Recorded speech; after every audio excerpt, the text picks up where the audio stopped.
Assalamualaikum warahmatullahi wabarakatuh. Perkenalkan, nama saya Keisha Faikta Budi dengan NIM 252310101125 dengan nomor urut 19. Perkenalkan, saya Syafa Nura Zahra dengan NIM 252310101141 dengan nomor urut 20. Kami berasal dari kelas E dan akan mempraktekkan gerakan anatomi dan fisiologi.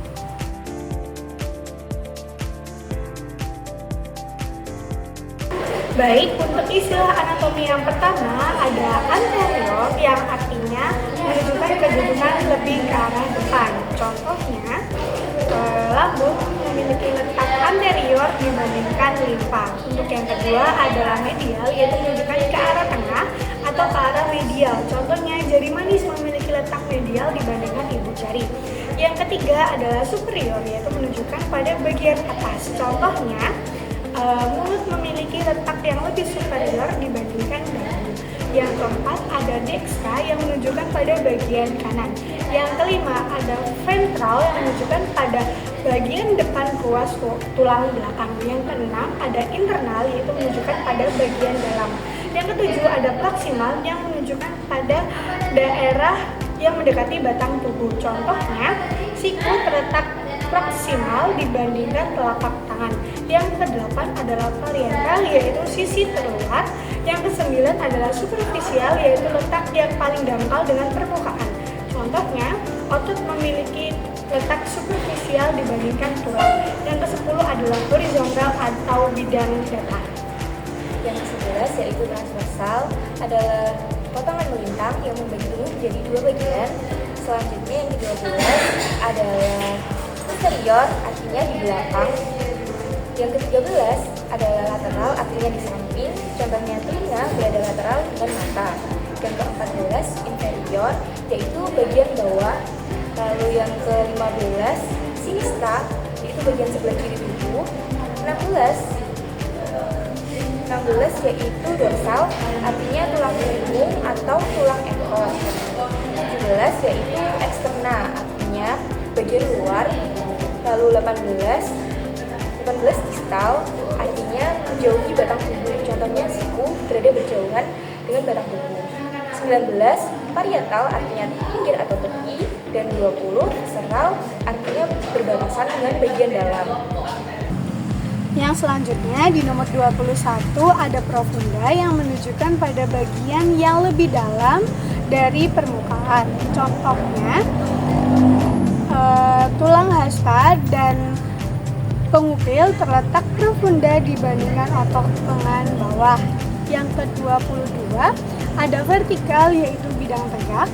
Yang ketiga ada longitudinal yang artinya potongan memanjang. Yang keempat adalah sentral yaitu bagian tengah. Yang kelima ada ascendant atau bagian naik. Yang ke-26 ada descendant yang artinya bagian turun. Yang ke-27 ada cranial yaitu bagian kepala. Yang ke-28 ada caudal yang artinya bagian ekor. Yang ke-9 ada palmar yang menunjukkan arah ke palmar manus atau bagian gerak atas. Yang ke-30 ada plantar yang menunjukkan ke arah plantar padus atau artinya ke bagian anggota gerak bawah. Yang ke-31 yaitu ada ulnar yaitu bergerak menuju tulang ulna atau hasta. Selanjutnya ada radial yaitu bergerak menuju arah tulang radius atau tulang pengupil. Selanjutnya ada tibial bergerak menuju ke arah dalam atau tulang kering. Dan fibular yaitu bergerak ke arah luar atau ke tulang fibula. Untuk posisi anatomi sendiri ada 4. Yang pertama yaitu posisi anatomi berdiri.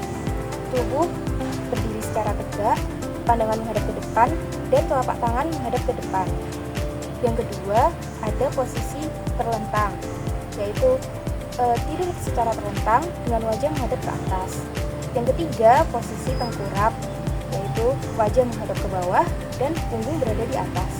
Selanjutnya yang terakhir posisi litotomi atau yang biasa digunakan untuk posisi melahirkan, yaitu tubuh terlentang, setelah itu kaki dibuka dan tangan berada di sekitar paha dan pinggul untuk mensupport tubuh. Untuk arah gerakan Yang pertama ada flexio yang artinya membengkokkan sendi dan extensio yang artinya meluruskan sendi.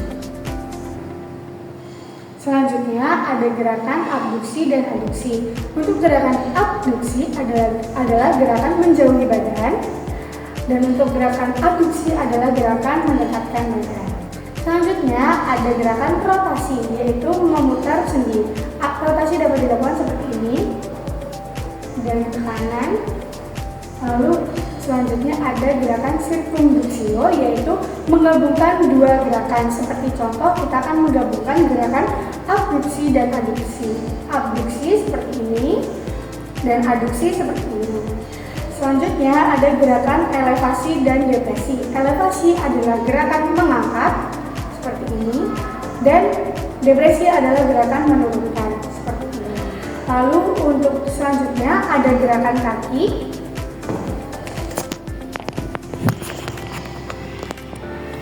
Gerakan kaki memiliki dua, yaitu inversi mengarahkan telapak kaki ke dalam dan eversi mengarahkan telapak kaki keluar.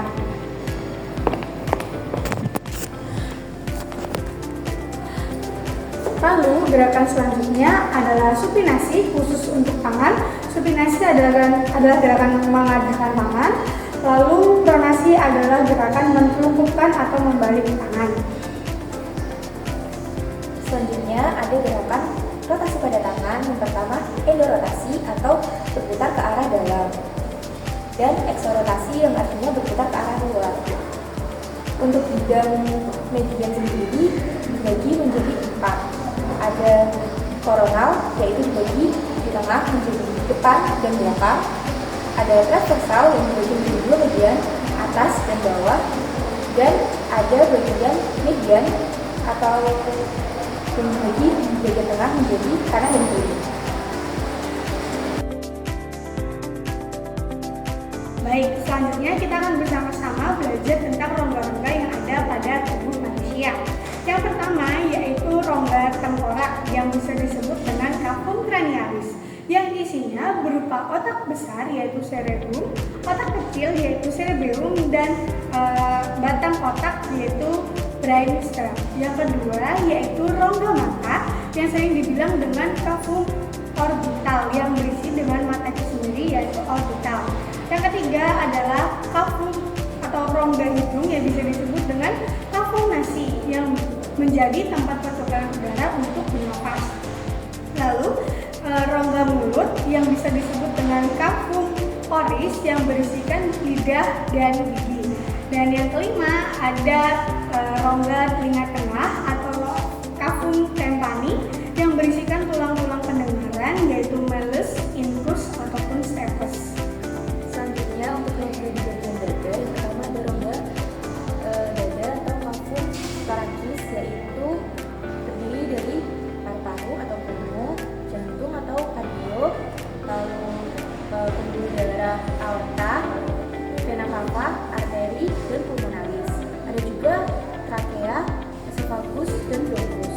Untuk rongga di bagian perut atau cavum abdomen itu meliputi lambung atau gaster, setelah itu usus halus atau intestinum, duodenum, dan jejunum, dan ada juga usus besar atau kolon. Selain itu ada juga kelenjar pankreas, limpa atau lim, lalu ada juga hati atau liver.